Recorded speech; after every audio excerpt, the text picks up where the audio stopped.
Good evening, ladies and gentlemen. Ed Fields here along with Rogan Smith. She's back. We had Jerome Sawyer for the last couple of days. And, of course, Candy is here. So, it's another hot day. That's all I could say. It's hot. I don't even think people outside. It's so hot. Come on, and rainy. Yeah. That's the deadly combination. Did it rain today? Oh, yeah. Yeah? Yeah, big time. The heat is oppressive. Yeah. How y'all doing, man? I see y'all in, 9 days? I know. I'm hanging in. I'm doing okay. And yourself? I'm getting over a cold. You are? Yeah.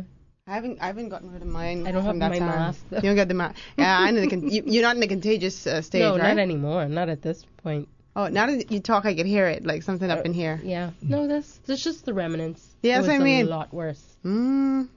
Yeah. Try to keep that over there. Why Ed look like that? It's like what? He must be going through something. No, I'm just tired. You're just laid back with eyes closed. Tired. That's all. That's the way so, it goes. and it's hot, and it's, the heat is just drains you, Long day at work, all that kind of stuff. So, Chris Curry is going to be our guest this afternoon. We'll talk about the race issue. That'll be fun. It exists everywhere. You see your boy Trump tell everyone to go home. Yeah. So that if you don't like it here, just go. It's everywhere. It's all the BS tribal stuff, just divide and conquer and all that kind of stuff. Well, it'd be interesting to hear what Dr. Curry has to say. Yeah, I just, I was listening to something the other day, and I thought to myself, it's almost like not worth the effort to. Oh, yes. It's almost like not worth the effort to get into the discussion because people are just so they're either ill-informed or highly and I'm not excluding myself from this, of course, or have their point of view or whatever. And I think it's either you're going to be the kind of person who is going to be open to things and see a kind of have some kind of clarity. There's so many variables. You can't just say this is the reason. There's thousands of. Are you talking about the race? Yeah, the race. Okay. That's what you're talking about. There's just so many. And by the way, let me just say that this applies to everything. But there's so many variables, right? That you can't go. Well, this is the reason, or this is the reason. There's multiple reasons, and everyone has their own different reason, and their own point of view, and their own outlook on it, and that's So it'll continue to be an issue. What I love is the fact that we're at least having this conversation. I think for too long, and I'm grateful that Brent Simon had brought this up. I've said for a number of years that we really need to be talking about race in this country. Mm-hmm. A lot of times we just kind of separate it into the haves and the have-nots, and we figure that that's the reason why we have so much division between the two. But I do think race plays a significant role in there, and I think. Honestly, I think on both sides, sometimes there's a reluctance because they just don't want to go down that path. They don't want. It's just so controversial, or it's a touchy issue, and they don't want to deal with it. And I think this is now the time to have that conversation. Well, in my lifetime, they've been talking about race for a long time, just maybe in the wrong way. It's all been, when you have the roots on TV and it's been political. It's always been a part of the political discussion. It's maybe not been a part of other discussions, but every single election cycle, up until maybe recently, because I don't recall it too much in the last election cycles, but certainly, Mrs. Simonet was contemplating running for leader at one point. I don't know how many elections ago that was. So that obviously came up. People asked the question, can a white person ever be prime minister? I don't know if you recall that. I do. You would have been in the news in the media at that time. So it always comes up. And by the way, it's ever prevalent in day to day. Ever prevalent. There's not a single day that I can imagine where because something happens, someone doesn't say, well, it's because I'm black, or someone doesn't say it's because they're white. There's always that, like the man say in court, when they ask him, when he said to the guy, to the judge, well, Your Honor, they fired me because I'm black, and the judge said, well, what color are you when they hired you? It's just always there. It's always beneath the surface, and it's really debilitating, really. I don't know how we're going to get past it. I have no. I think by have no continuing the solution. conversation, I don't know. I don't think this is one of those situations where anybody will ever get past it, because it's always going to be people who are open-minded to having that conversation, and they're going to be people who, it doesn't matter what evidence you bring to them, it doesn't matter what you say, their minds are closed off to it. They don't care. They feel how they feel, and that's the end of it. But that doesn't say that we can't continue the conversation, and not just for a moment. I feel like this is what we do. We react to things, and then we just sort of let it. We let it drop. Yeah, but that's not ideal if you're talking about wanting to make change. Right. You say all the time on the show that you have to hammer things in people's heads if you want them to. You do. You say it all the time when as it relates to. But I'm just saying, I want to hammer it on the heads. But I'm just saying that people. Local government. This is what happens with everything. It's always just, especially in the media world, and I'm not talking about local media versus any. I'm just talking about in the world of information, right? It's whatever is the story today. Like, today is the sabotage of the air condition or whatever that is. 2 weeks from now, you won't even be thinking about that. A week ago it was the sharks, so we were talking about how to change the thing around sharks. I mean, no one's even talking about that now. So yeah, but it's a sad, and the thing about race to me is that it's it's underwhelmed by people's lack of appreciation for people who are different from each other, don't like each other. And race is just another element of that. You go to, I imagine you go to India where there's who knows how many different groupings, right? Mm-hmm. They probably got big issues with it. Well, I know they do. Like the Kashmir and Pakistan, Bangladesh, and India exist because Indians split. Do you think we have racial tensions in this country? Certainly not to the level of some of those countries. No, I'm not referring to in comparison to any other country. Just in this Bahama land, do we have those? So, it's so funny. Like I hear conversations in different circles, and people will joke about certain things that happen, but I think there's something underneath that. Like, for instance, you have people that say, okay, you have a black restaurant or a black Bahamian or a white Bahamian, both have restaurants, and you would say that the white Bahamians automatically will support the white restaurant and so forth. And there's a joke behind it, like, oh boy, that's going to happen. But I think there is definitely something beneath that. Like, why is that continuing to happen? Yeah. Edward and I had a conversation, must be 2 or 3 hours a week or two ago, and I was just talking to him about the fact that I don't see we don't share a lot of spaces together, right? And so I said, and I gave him an example about a restaurant, right? Pardon me? Wendy's, one of our sponsors, by the way. Oh, so I said, I will see black Bahamians making an effort to go into these restaurants where that primarily occupied by white Bahamians or white foreigners. They want to be in that space, but I don't see that reciprocated on a larger scale. I mean, I'm not talking just specifically because we are majority in this country, but I will see, and I don't want to call any restaurant, but I'll see a black person or a black couple go into a certain restaurant, but you don't see a white couple saying, hey, let me try this black restaurant. I don't see that. I mean, we still have clubs out there that we have clubs that are predominantly white in this country. Absolutely. And we have clubs that are predominantly black.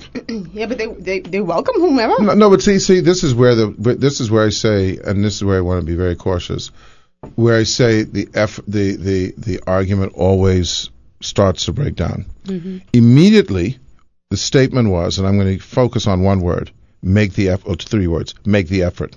Okay? Mm-hmm. You're in someone's head and you're saying what they are thinking. Mm-hmm. Okay? And that's going to cause a problem. If you're having a conversation with anyone, I mean, it could be for anything, once you assign something to the other person, why they're not doing something or why they are doing something, you're going to have a problem. But that's my belief. No, I'm not that doesn't make my belief. Right. That doesn't make my belief accurate. No, but that is my belief from observation. I'm not saying that it isn't. I'm not decrying that. What I'm saying is, when you have that. See, we talk about having a discussion. Mm-hmm. So when you're having a discussion, it's like you and I have both been in the PR world. Okay, So when we put out a release, for instance, right, we're very cautious How it about can the be word interpreted. crafting because of how forget about how we believe, but how someone else is going to pick that up is what's important. So when we're having this discussion, quote unquote, about race, when two people are in that space having that discussion, when you say to the other person, well, I think that we make the effort and you don't make the effort, that right there is going to cause tension, even if it's accurate. I'm not decrying the premise, right? That in itself is going to be because one's on the defensive, one's on the offensive, and that's how we end up talking to each other. That's true, but it's also you also have to entertain the possibility that there is a likelihood that some people just don't make the effort, and some people may not make the effort on the other side. That's the point. That's also true, right? But I'm not. I don't think. But you assign that to one grouping. You did it right then. You said. I did. Yeah. So that's where the problem is because some black people may not be making the effort. Okay, but we didn't make that assumption. But I see an overwhelming amount of people who do make because that effort. Because we have an 85% black population, and so numbers alone are going to assign certain probabilities. Period. Full stop. The reality is, if you go to a Wendy's, okay, depending on where that Wendy's is located, it's going to have a different mix. You're not going to see Wendy's on Carmichael Road with that kind of mix. You may see it on Mackey Street or what's the one out there? Sea Grapes or something like that. It's just numbers. But what we do is we assign every single person, both sides of every single race gets assigned a thing. I will see, and I think. Sorry, no. Let me just say this. Let's move it away from Wendy's. I'm going to put it on like a food store, right? I will see people from, let's just say, our Carmichael Road area, rather than go to a food store in the Golden Gates area, they'll come to one out west, or they'll go to one further west, like to the old Fort Bay area or whatever. And sometimes I'll say, well, why are you coming here? Sometimes people say, well, it's better fruits, it's better vegetables out here. Or some people say, I prefer to be out here or whatnot, right? Whatever reason it might be. There might be a food store. There might be a food store inside of a certain area that has great fruits as well. I don't know that I'm going to see somebody traveling from a certain distance to come to that food store. Because that's not real. That's not a real thing. If you're passing a food store and you want something, you're going to pass that food store. You have a choice to either stop there at that food store. You could say, no, what I'm saying to you about that not being a real thing is this. So, for instance, there was a store many years ago. I don't know if you remember it. It was called All My Children. Do you remember that store? It was on the corner of Village Road and Soldier Road. You know where Burger King is on Soldier Road? There's like a liquor store there, and someone, I don't know who it was, sell vegetables was bringing fruits and vegetables. Yes. They don't do it now. Apparently, this person was bringing in this stuff cheap or without duty or whatever they were doing it, and it was a wide range of fruits and vegetables. They live right down the road, and they were highly competitive pricing-wise and variety-wise. And they killed, and they had a whole range of people there. Okay? What I'm saying why it's not a real situation is, the reality is, and let's just call names, Fresh Market, which is, one is on Old Fort, and one is in Harbor Bay, okay, appears to be to people a nicer presentation than the store, and again, I'm not, okay, than the Super Value on Golden Gates. I'm just making that thing. In fact, there are people there's stores in, say, West Ridge, that people will leap past that store, and by the way, it's a white-owned store, past that store and go to the one further out west. Why do they do that? Well, I think maybe because they feel it's nicer. Maybe. But it's not apples and apples that you're comparing. Okay? And I don't think you can take a store, we got to take a break? I don't think you can take a store, say, I'm just going to get deep on it, East Street, which may not be nicer, and say compare that to a store in Old Fort and say, well, why are people going to the store in Old Fort and they're not coming? Why is someone from Lightfoot Key not coming to? If you go in there for it being nicer, then fine. But if you go in because you're looking for bargains, then you might go to that store in East Street. I mean, it depends on what the person is looking for. Well, and if you're from Lightfoot Key, just to use an example, bargains might exactly. So that's why I'm saying. And if you're not from Lightfoot Key, then what? Well, maybe it's because it's nicer. So I'm just saying. All I'm saying is this, Rogan. we can't. Remember, I was saying earlier, and we're going to take the break here. Let's take the that break. There's so many variables, right? That you just can't assign one thing. We'll be right back. So, I mean, that highlights a point, and that's why I was trying to get. We're going back to this thing on race. It's going to be interesting to see Clint's perspective as well, and I know he has Chris. Sorry, I know another Clint Curry. I know he has a big socioeconomic philosophy about it as well, right? But I mean, what you have to understand, this is the other thing. I didn't realize this until maybe about 15 years ago. That when you talk about the Bay Street Boys, right? A lot of Bahamians classify all white Bahamians in that grouping. Mm-hmm. Okay? When the reality was, it was a very small grouping. So I won't say the name, but if you talk to my former boss, who was from Abaco, okay, he was excluded out of that group. Okay, you had the Bay Street folks, you had the Murphyville folks, you had the different. Okay, let me give you another example. Someone who we know, I won't call the name, who was a Greek Bahamian, okay, who went to St. Andrews, right? Said, man, he was treated like bad. Don't be talking to no white girls. Now, for the average Bahamian, right? We just see it's like like when I went to school and I saw Jewish people and white people, and like, well, what's their hang up? Right. So. But you were saying something on the break about why certain. Oh no!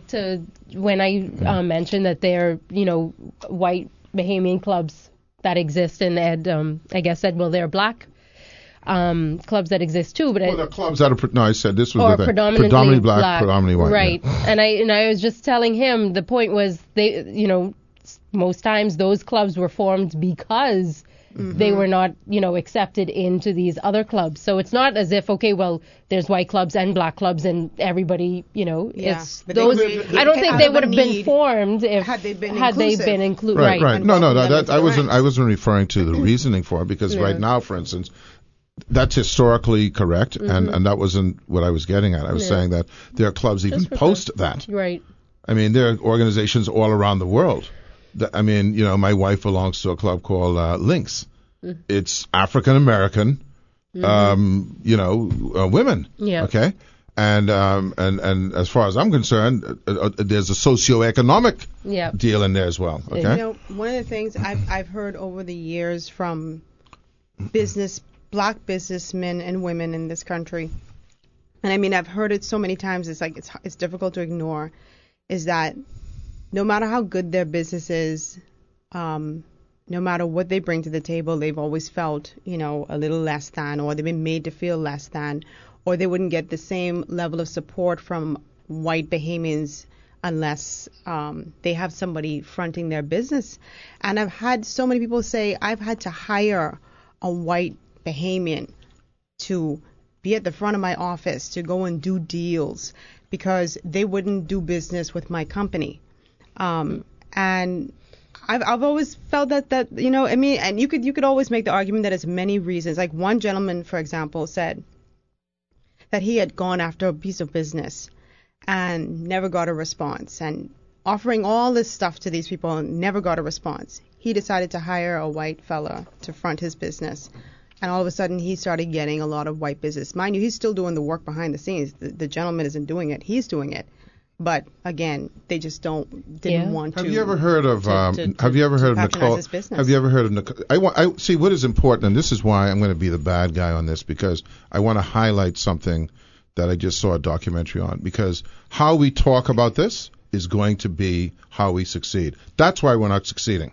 So let me give you an example. But there's also a need to be honest. I'm being honest. Okay. I'm being honest. No, I'm just being. No, I don't think we're saying that something does not exist on the other side. No, but that's the point I'm making. Right. No, but that's not how it's being relayed. Watch this. Watch what I'm saying. I'm giving you one perspective. Yeah, but you only can relay what you experience. But I can't relay the white experience. No, but what I'm saying is in the discussion, yes, you can. Because you can have examples. Let me give you an example. I don't have examples. Well, I'll give you an example. Black people are the ones who have spoken to me. The problem is, what I'm trying to highlight to you is, if you have a discussion, any discussion about anything, If you can't see both perspectives, and I'm not saying you should and all that, then you're going to run into a problem. Period. But you need to have the other perspective. Right. So here's the deal. So there's a thing on Netflix now called The Black Godfather. Have you seen it? Oh, I saw a preview and I said I'm going to watch it with the gentleman. You should watch it. It's a great what's his thing. name? Avant. It's Avant. Nicole Avant's father. That's correct. Who was the ambassador? And this guy who hails from, Mississippi or some Alabama, somewhere in the South. The exact opposite of what you just said happened. And what happened was this white agent in New York or somewhere was starting to sign or was trying to sign black talent. Mm-hmm. Okay? So what did he do?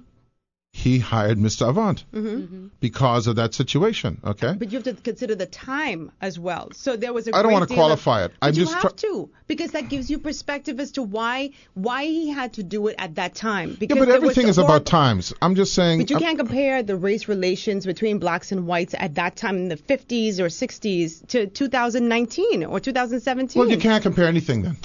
Because that's the point. But it's not a fair comparison. No, but then nothing is a fair comparison. Then we're in trouble. What I'm saying is, can I just let me finish this point?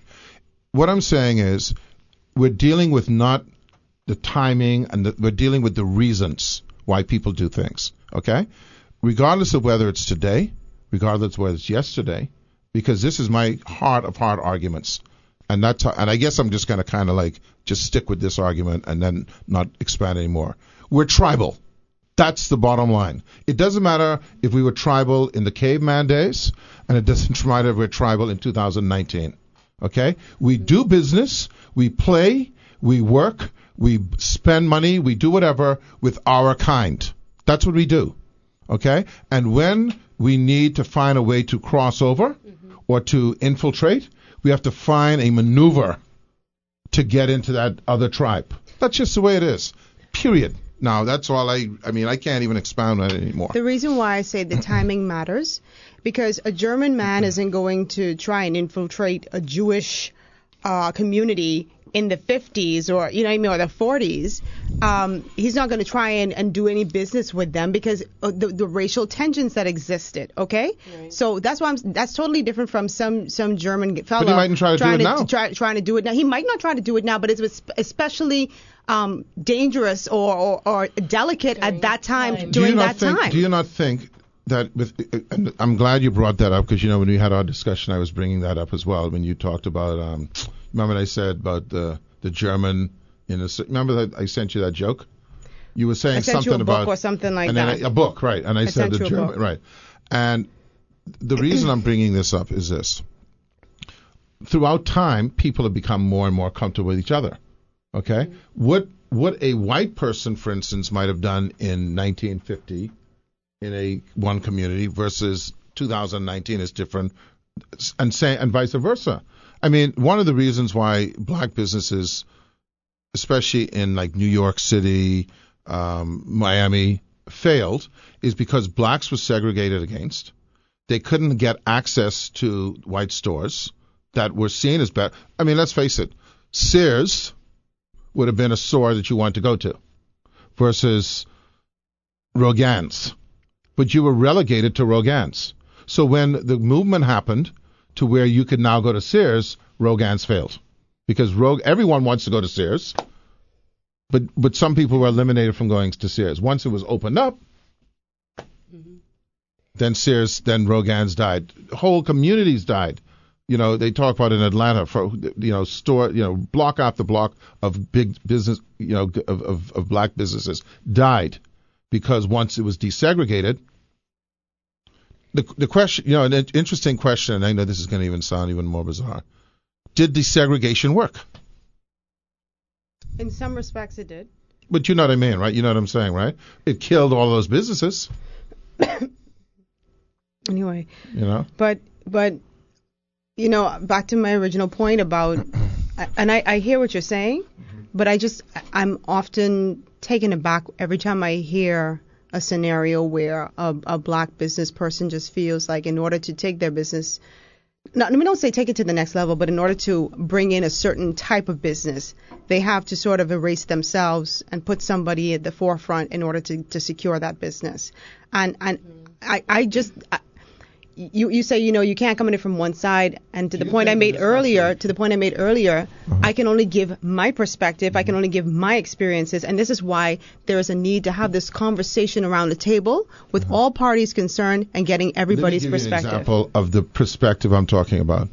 Are you familiar with this word token? Yes. Okay. So watch how this works now. Watch how this dynamic works. A black person hires a white person to do business to get black business. Right? That's the scenario you told me that, okay? Black person hires a white person to get white business. A white person, a black person hires a white person to get business, to put him in front to do the business. To get a specific business. To get a specific business. Mm-hmm. White people do that all the time. It's called tokenism. They hire people, and especially in a country where you have a majority black population, where the majority of economic, flow through would be from the majority, right? And so what has been saying?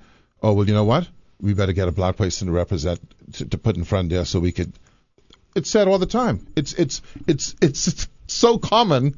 It's unbelievable that we've ignored the fact that that's what happens. And then we call that person. We have names for those people. What are the names? Uncle Tom's, tokens. There's no sense smiling. I'm giving you the names. Uncle Tom's. Smiling. Uncle Tom's, tokens. Why? That's what we. No, but take that back, because I was not smiling. Okay. Uncle Tom's, tokens, all sorts of names. That when we get someone and put them as the president of the company, we've done it in banks, in hotels, everywhere. Now, granted, that might not even be why the person was hired. Mm-hmm. I'm not saying it isn't, but it mightn't be. It might be that the person is deserving of that position. But then what do? We say, they only put him there because, as a token. We do it all the time. Ed. I mean, definitely you need the two sides. You need the two perspectives, and everybody has to be open enough to want to not to listen. Mm-hmm. And I think, excuse me, for the most part, you do only hear one perspective because it. Sometimes I'm sure. Well, not only that, I think you have, like the white Bahamians who are timid to say what it is that's going on, and because they know that it's not going to be maybe met with an open mind, or so we don't want to. We don't want to intimidate. People from coming out and talking. I was saying to Rogan during our discussion. We're going to take another break. It goes fast, but I'm going to say this real quick. That when you're in a situation, let's say you're a white person, I'm a black person, and your position or my position is, well, your people enslaved me. Yeah. And so now I'm putting that on you, okay? And you have to now defend that. That's not necessarily a situation you want to be in if that's the starting position. Right. We'll be right back after this. Good evening, ladies and gentlemen. Ed Fields here along with Rogan Smith, Candelaria Thompson, and our guest is you're a doctor, right? I am. Yeah. Sometimes. Dr. Chris Curry. You're a professor, yeah? I actually am associate professor now. We dealt with that last time. Yeah. You ain't made the leap yet? No, I haven't made that leap of faith yet. Working on it. What you got to do to get that? Well, you have to have a dossier that shows a lifetime of career development, and they're having a promotion board coming out, but I've rested on this one. I'd probably go for the next one. So you ain't I got to tease you, right? You ain't got no development? You ain't got no career development? A lifetime of work. A lifetime? A lifetime of work? He's a young fellow. So you have to have, obviously a track record in publishing. You've done that. I have done that. I have a new book out, actually. Just picked up another 10 from the from UPS this afternoon, actually. You also have to show community engagement service. Done. I've done that. Yeah. Yay. And the third is teaching record. Okay. Done. Excellent. Yeah. Right. That's so it. you have to apply for that, right? So Rogan. Yeah, I'm your agent. Do you apply? Is there like a professorship board or something? There's a promotions board. Okay. Right. So See, I didn't even know all of that. Yeah. You just can't come in and say, listen. But you see, I just recently got promoted from assistant to associate. Oh, assistant. Yeah, I was. So you're still in the A's. Moving on up. Yeah. But okay. It's like becoming full partner in a law firm. It's all economics. It's a lifetime journey. All right. So listen, we're here talking about the race issue, And Were you listening in the car? Or No, I was racing to get here. Okay. And it is a very difficult discussion for a lot of people. Yeah. And I kind of adhere to Rogan's belief that it's more difficult for white folks to talk about it. We differ on reasons why, on why that's the case.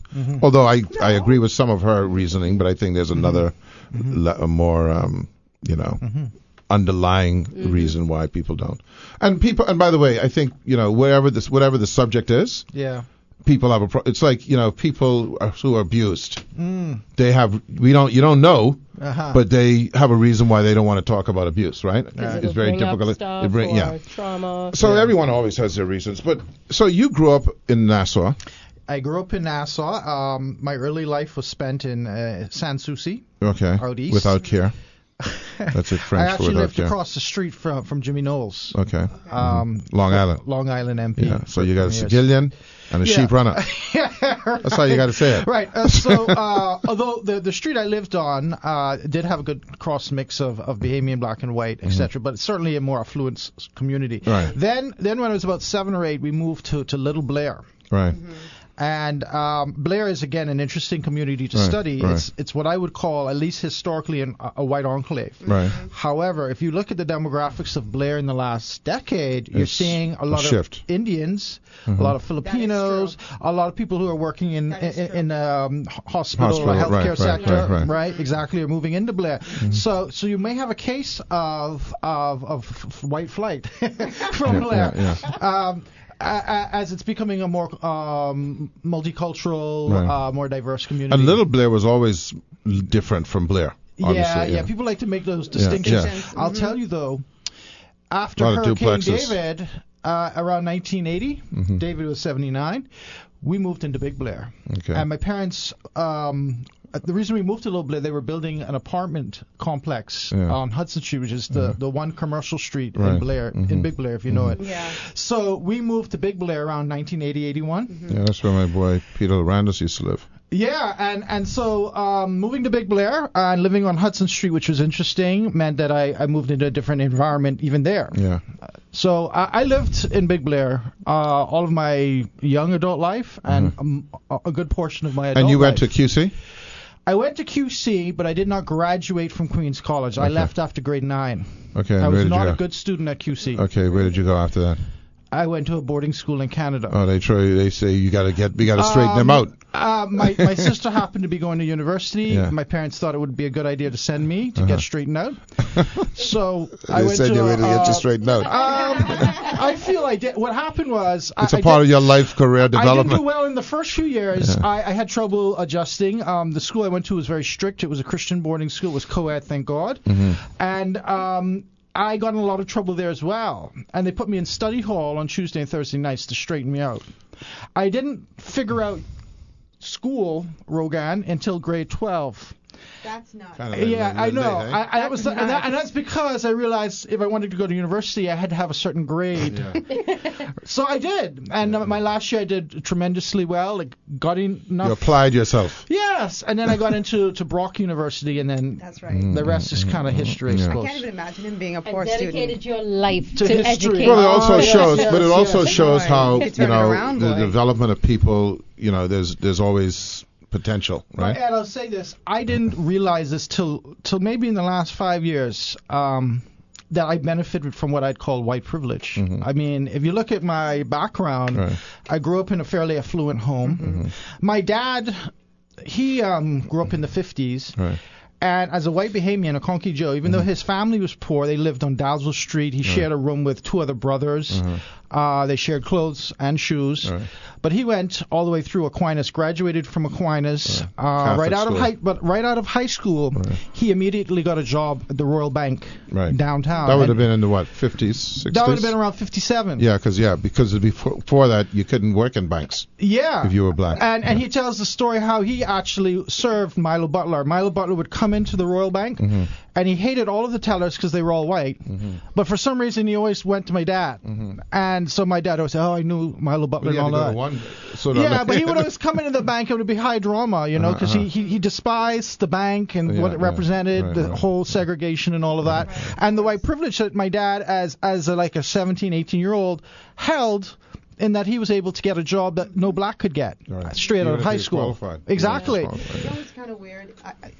There's this big debate in the United States right now. A lot of people, particularly, of course, white Americans, they absolutely detest this whole phrasing of white privilege. And it's just kind of strange to hear you say it as a white Bahamian. You identify as a white Bahamian, correct? Okay. As a Conky Joe. As a Conky Joe. And that term is loosely, I can go through the etymology of Conky Joe. It's kind of complicated.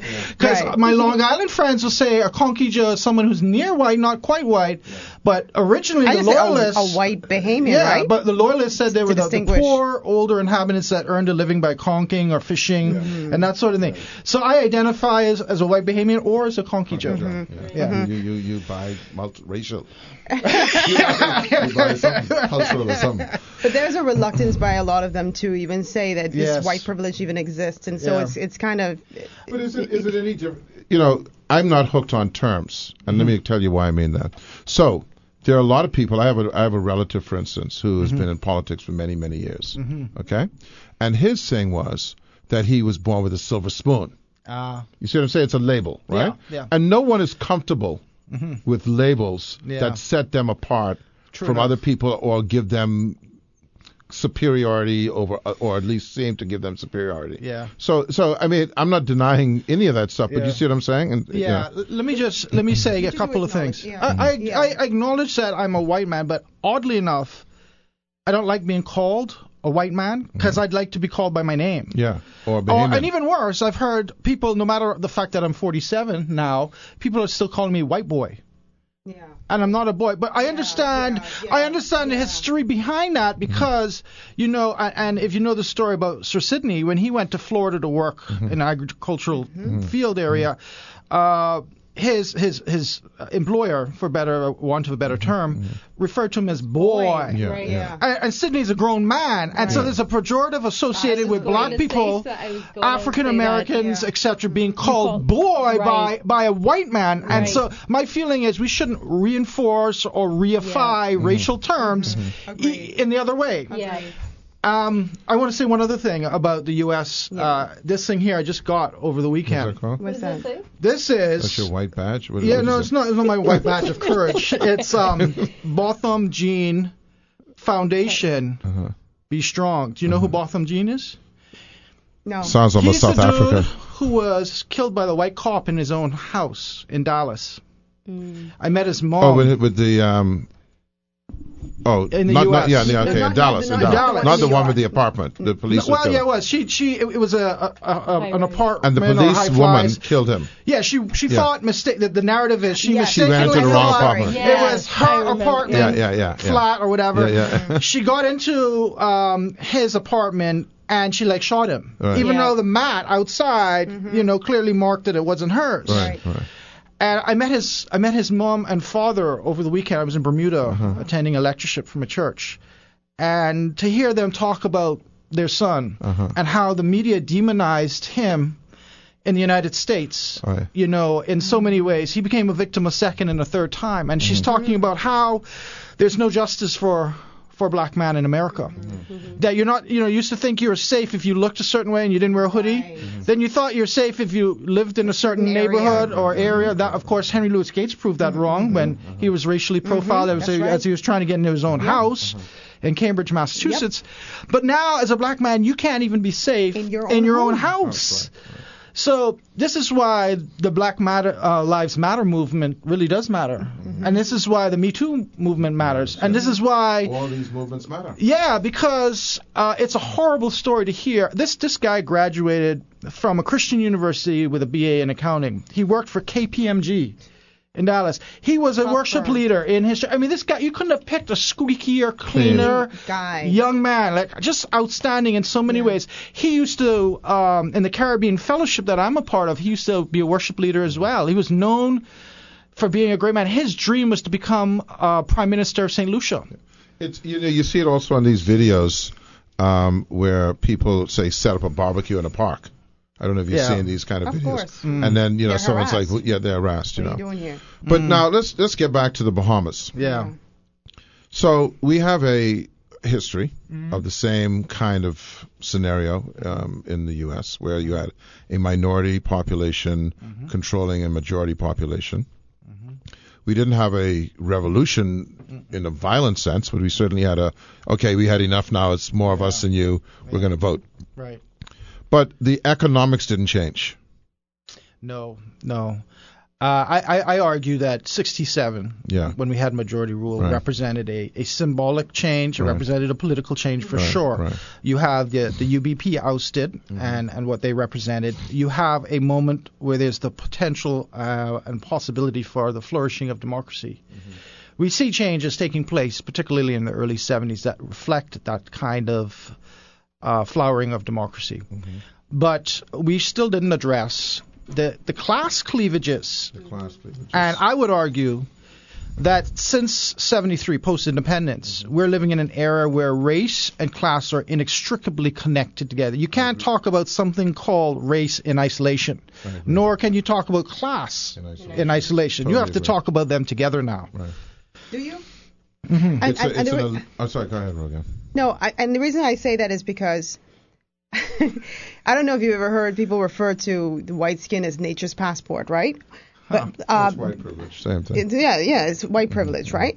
Where a white Bahamian who comes from nothing, has no education, doesn't matter who he or she is, gets certain privileges or gets just a certain level of respect more than a black Bahamian who may be well educated and comes from something. This is where I've really learned about white privilege. It's been the last 4 years, 5 years. The reason is I have a nephew with me. My nephew is from Grand Bahama. He's a black Bahamian. And he's 22. Sorry, he just turned 23 this past month. He's going to UB. He gets in the car with me. When we go to a grocery store, when we go to any business, people are looking to serve me. They almost will go out of their way to be helpful towards me. Right. He gets the opposite effect. And these are black people. Yes, these are Bahamians of all different colors and hues. But my nephew gets the opposite effect. He has to go over a number of hurdles just to be served. When we pull into UB's parking lot, when the security see him driving my car with a decal, they still question him. When I get there in my car with a decal, they're like, "Good morning, Dr. Curry. Good morning." It's almost like, what can we do to help you? Kind of. So let me ask you a question, because the Bahamian scenario is definitely different from the U.S. scenario. It is. So in other words, if you go to the University of Florida, and you're a white man versus being a black man, and it's a white security guard, that's one thing. Yeah. Because you're going to get the white privilege with the white security guard, and he's going to get the thing.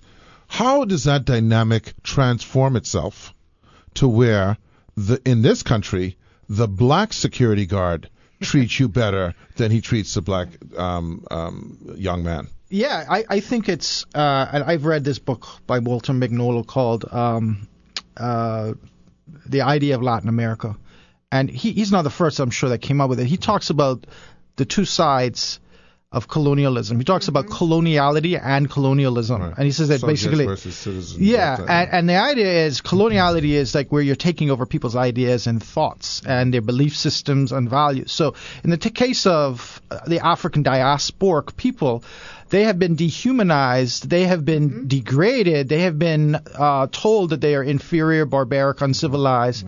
They're told that their cultures are less valued or not important or aren't really to be appreciated.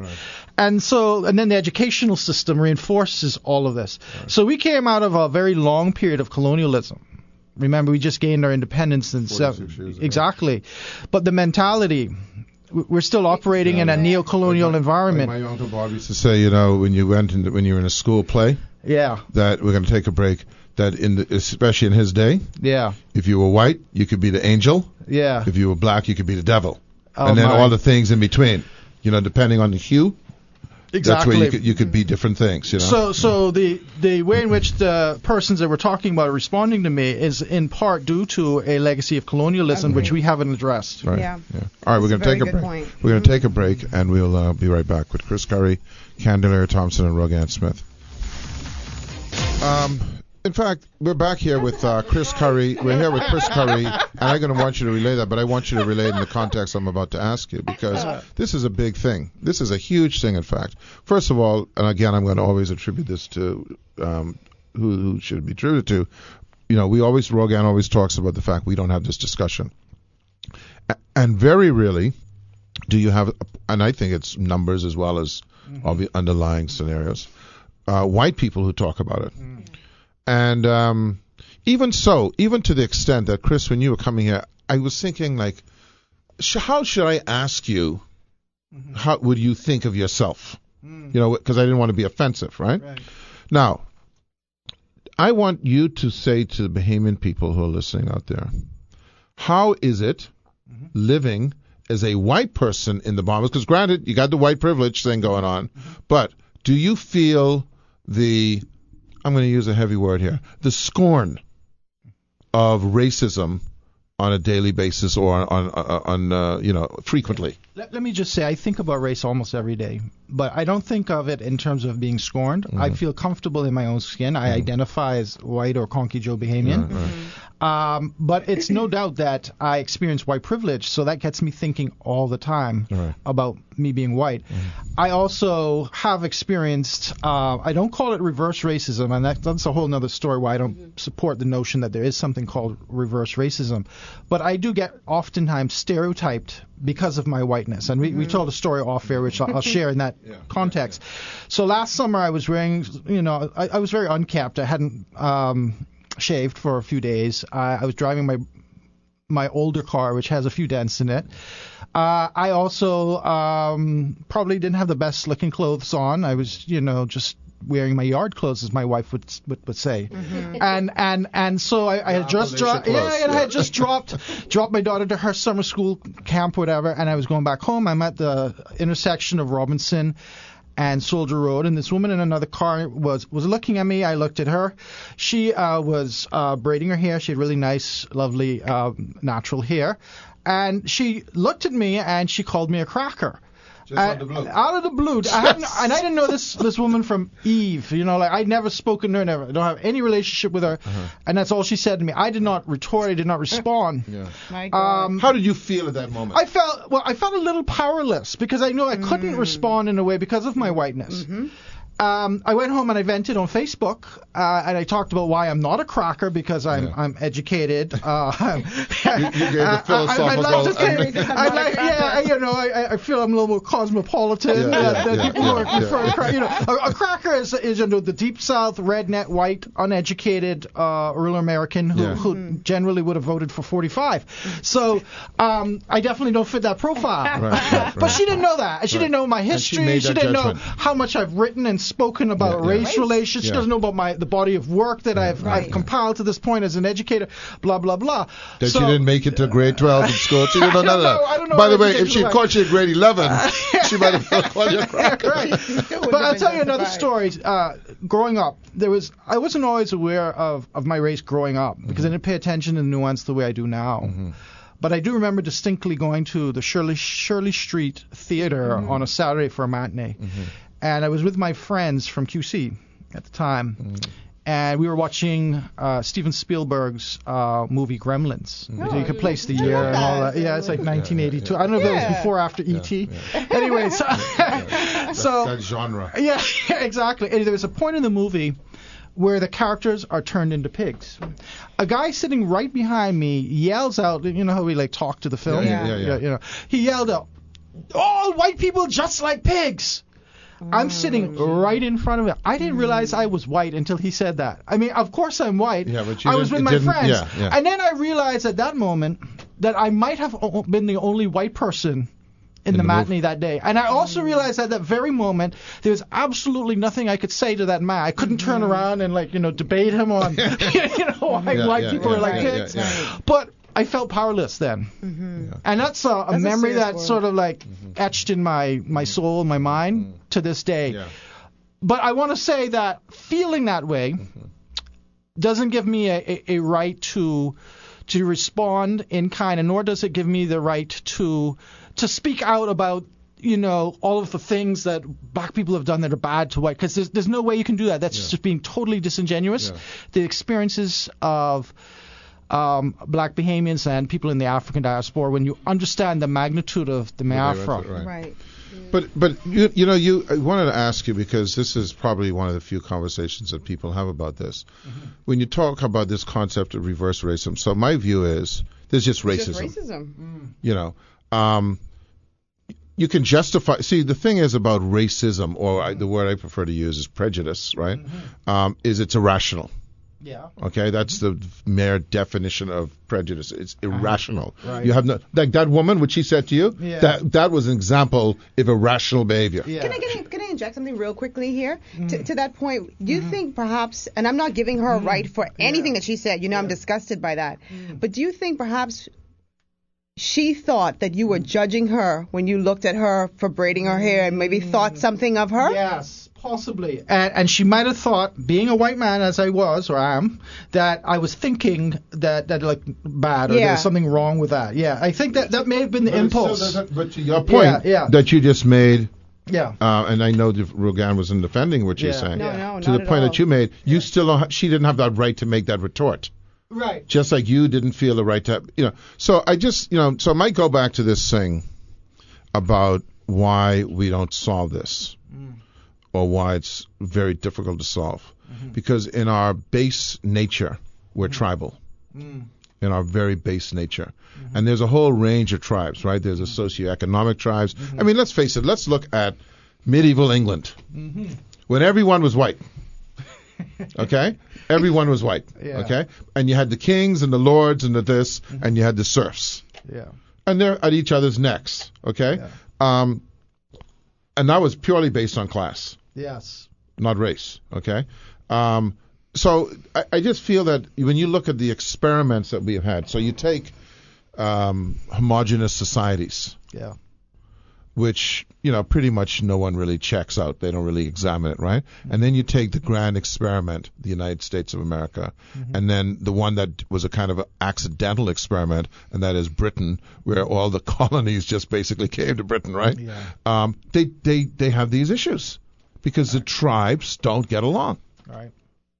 I mean, I want to intersect and interject into this that.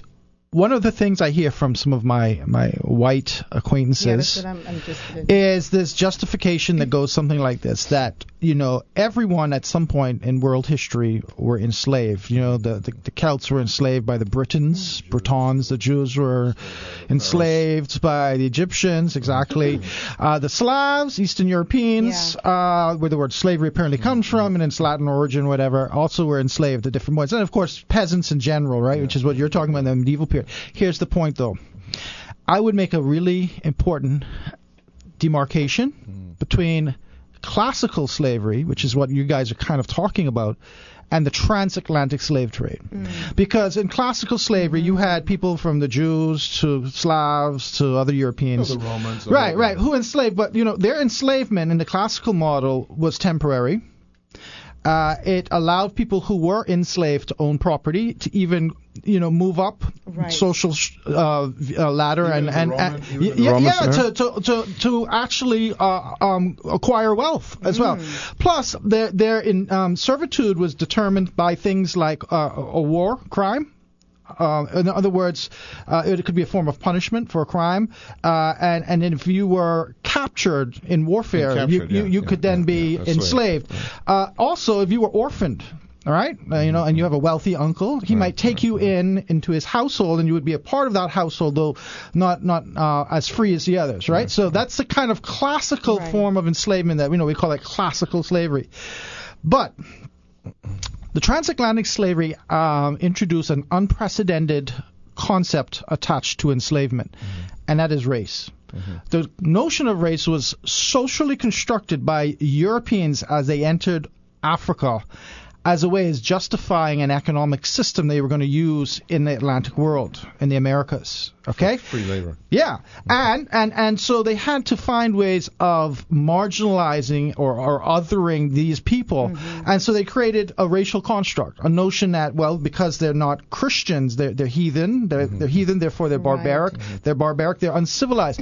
And some, especially the Anglophones, went as far as to say, if they're barbaric and they're heathens, then they're savages. But unlike the indigenous people who were considered noble savages, where they were redeemable, they had a soul, they argued, in fact, that Africans didn't even have a soul. And when they started saying they didn't have a soul, it took it one step further, and they started to use a legal term called chattel. And when they introduced chattel, that is saying now you are property. Right. That means you are exactly like the cow or the sheep or whatever women animal. Also treated as chattel in one point? Absolutely, absolutely. So the dehumanizing element of the transatlantic slave trade, buttressed by a racial ideology that is emerging in the Atlantic world, makes the transatlantic slave trade different from classical slavery. I'm going to throw a disagreement on you on that. I agree with you in principle, but I also feel that if you look at all the history, for instance, the Roman, etc., all of them were treated as savages and barbaric, etc., etc. You have to dehumanize someone you treat a certain way. Yeah. Okay. There's no way that you can take any human being and do the things that you would do to them as a slave. And but let's look at it like this from a legal angle, right? You know, there's something called de facto versus de jure, right? So the thing is, you could have elements of barbaric, dehumanizing kind of treatment in a Roman context. But in the transatlantic slave trade, the difference is now they're codifying that by law. That they're now saying you are essentially property. We know that because the first slave codes that come out in Barbados around 1660, the Sugar Revolution takes hold, and in Virginia after Bacon's Rebellion, they make a clear distinction between indentured servants who are white and enslaved Africans. I want to ask you about that because that was a way of dividing, right? And here's a great example. So, for example, dietary regulations in Barbados, enslaved persons got to eat the foot, the hoof, the tongue, the ear. Hence we have pig's feet sows, right? Sheep tongue sows, right? Indentured servants got the best cut of meat. When they came to regulations regarding assembling, indentured servants, being white, could agitate for change. They could assemble as free subjects of the great motherland, Great Britain. Enslaved persons, if they met in groups of 5 or 6 at night, and our first slave laws in 1723 actually have this as a law, they would face serious punishment for just simply meeting at night in groups of 5 or 6. If they found weapons inside the quarters, again, this would lead to punitive measures. You know, I'm talking about flogging, 40 minus 1, right? 39 lashes. So what we see increasingly is more coercive regulations assigned to enslaved persons and less coercive, more liberal regulations assigned to indentured servants. So I'm arguing that the codification of slave laws along a racial ideology that says they're nothing, that they're basically chattel, makes a huge difference and allows for the growth and the amplification of a racial ideology in the Atlantic world. We're going to take a break. We'll be right back, and we'll talk more with Chris Curry. Because I want to still classify, I want to find out how we now get past this, because these things aren't codified now. No. But so we're going to have to talk about how we get past. We'll be right back.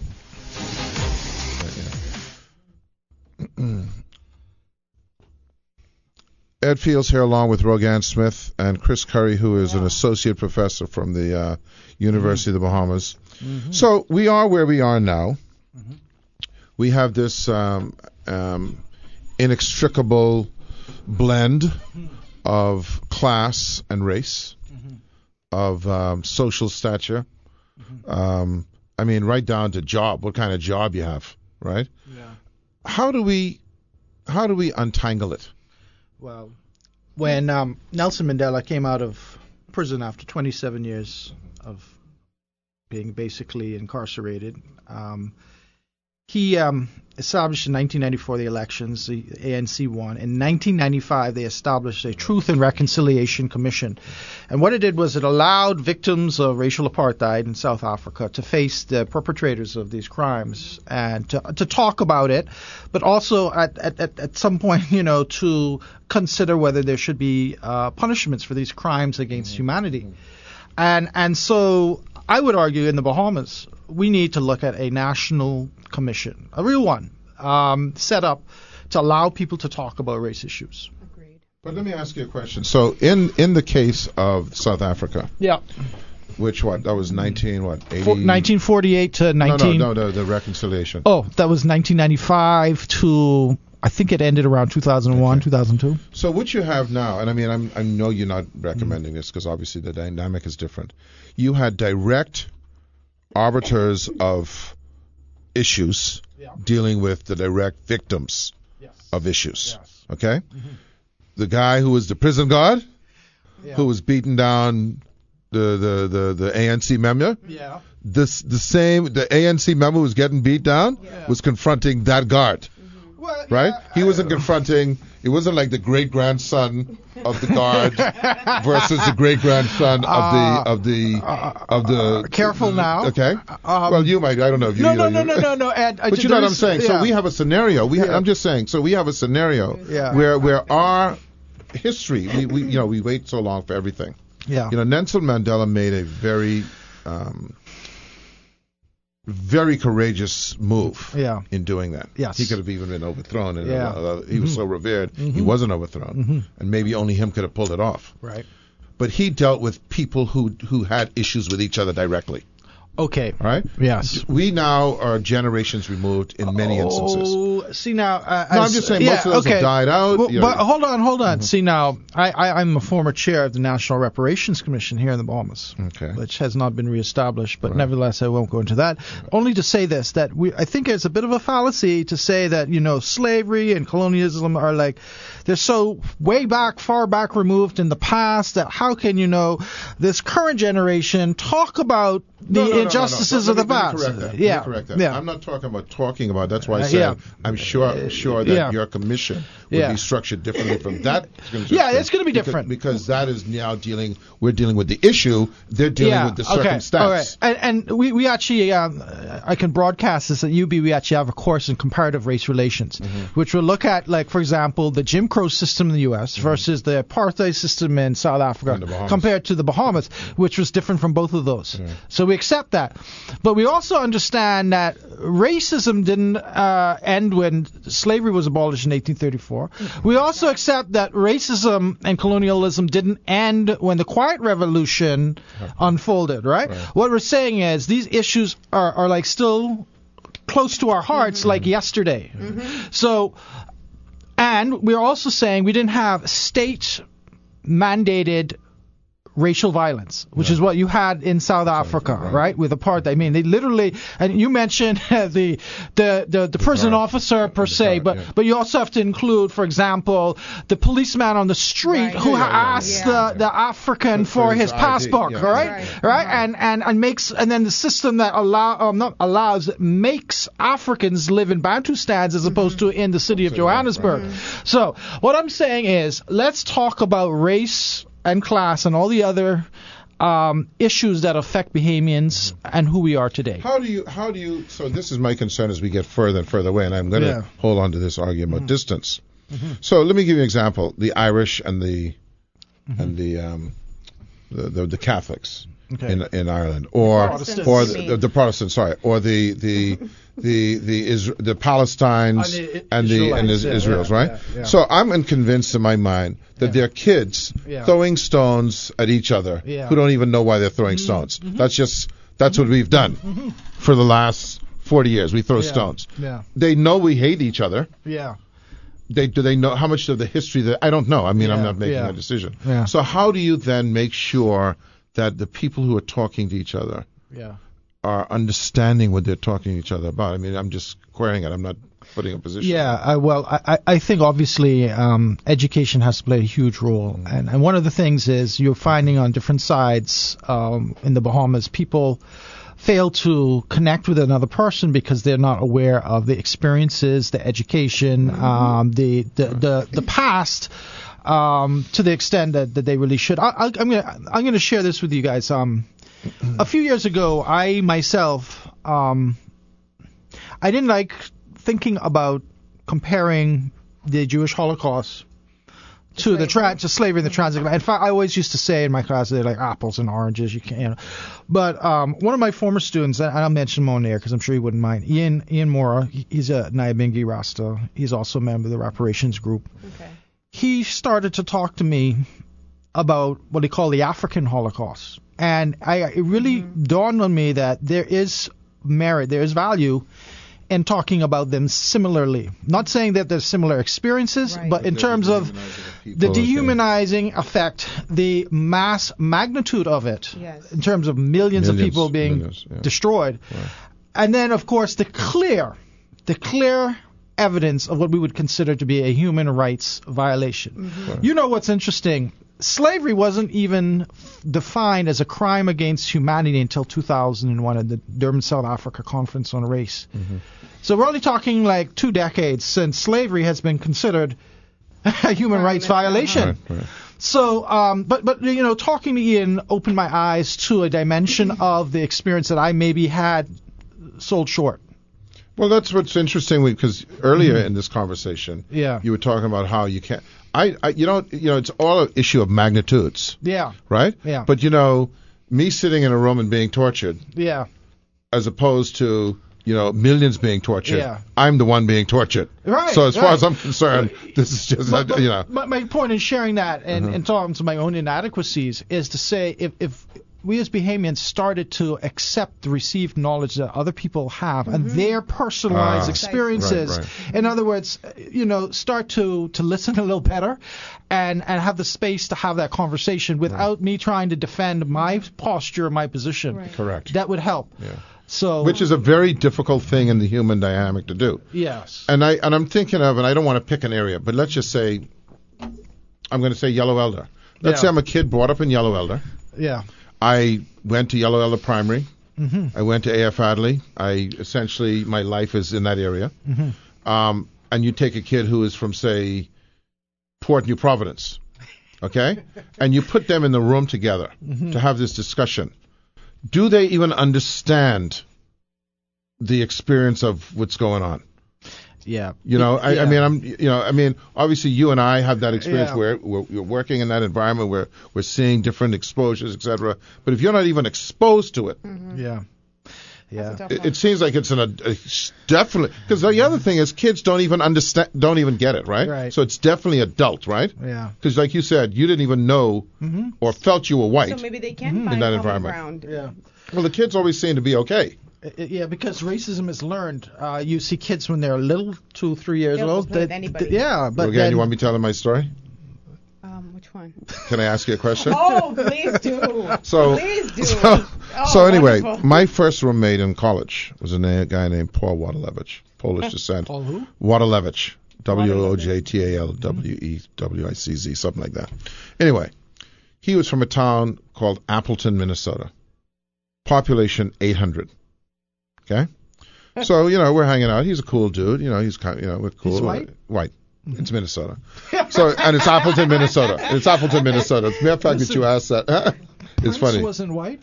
Yeah, but he wasn't from Appleton, Minnesota. And he wasn't black. But he wasn't from Appleton, Minnesota. But he wasn't from Appleton, Minnesota. Probably, right? But he wasn't from Appleton, Minnesota. Population 800. Sorry, go okay. Ahead. Any town you have where there's a population 800, either all black, okay, or none black. Anyway, so he comes up to me one day, and I don't think he was disturbed because he's a really kind of open guy. Mm-hmm. And he says, listen, I got to tell you something. He said, what's that, Wojo? That was his nickname. Wojo. He says, you're the first black person I've met in real life. He says, I'm from Appleton. I really never left that town, except, now and again we would go to football games in other towns with 700 or 800 people. Mm-hmm. And, so, I just needed you to know that. I said, no problem. He said, except on TV. I've seen some black people on TV. He said in real life, you're the first He one. said in real life, yeah. So anyway, so it comes to October 12th, October 13th. It's Columbus Day. October 13th is my birthday. So he says, listen, and they speak funny in Minnesota. He says, so I'm going home for Columbus Day. You want to go with? That's how they say it. They don't say with me. They just say with, and they leave out the me. So you want to go with? I said, okay, man, no problem. So his father picks us up in a Chevy, Granada or something like that, and he says, we drive to Appleton. Of hay in the back of the truck? No, it's a car. It's a car. It's a car. But let me tell you, man, Appleton, when you drive, it's 4 hours from where we were. When you drive, it's a long drive, and it's just fields. Yes. Not ed fields, but fields. Okay. So we were about maybe a half hour out. His father's name was Floyd. He was a farm implement salesman. Oh. He traveled around selling seed or whatever. So he says to me, Ed, I'm really glad that you're coming to our house because we got a 4-year-old daughter and we don't really want her to grow up with any funny ideas. Now, you got to understand, most people, you take that with a filter because you don't know where they're coming from, if they're being patronizing, the whole deal. Anyway, we get to the house and it's my birthday. So they make a cake and we're having dinner. So we're sitting down, and they invited some neighbors over. Who knows? Maybe to see the black guy. I don't know. And Paulette, who's the 4-year-old, is sitting at the table.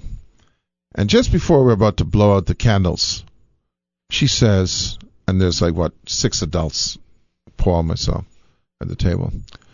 Ed, can I ask you something? Panic. Okay, this is a 4 years old. Everyone went quiet. Okay, and then she pauses and she says, "Mom, can I just tell you in your ear and you ask Ed?" Okay. Trying to set him up. Okay, so she says, "No, you better ask Ed yourself." She doesn't want any part of this, right? Wow. So Paula goes, She's 4. She's 4. Wow. So Unfiltered.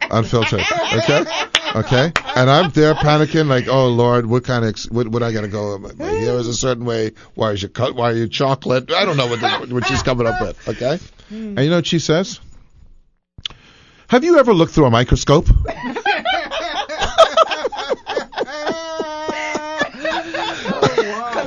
The collective sigh in the room, okay? But it goes to show you how, like you say about learned behavior, okay? And how you could judge that family by that child, and how do we stop the cycle by teaching it? Because that's really the solution at the end of the day, right? I don't have such a interesting, engaging, humorous story, but I know that when I went to my wife's house in Freeport, and she comes from a big family. She has 6 brothers and sisters. One of her sisters has 7 children, and one of the children came up to me and he was 6 at the time. Your wife is black? Black. Okay. Oh yeah, sorry. Yeah, I was going to say. Yeah. Right. So he's 6. He's not 4, but he's 6. I'm sitting in the bed. I don't know if this was the first time I've stayed at my mother-in-law's house. Maybe it's second or third. Right. But this is the first time I'm meeting my nephew. And he comes up to me. He stared at me for a good 2 minutes. Yeah, like what's happening here? What's going on? And then he asks me a question. He says, "Do you like being white?"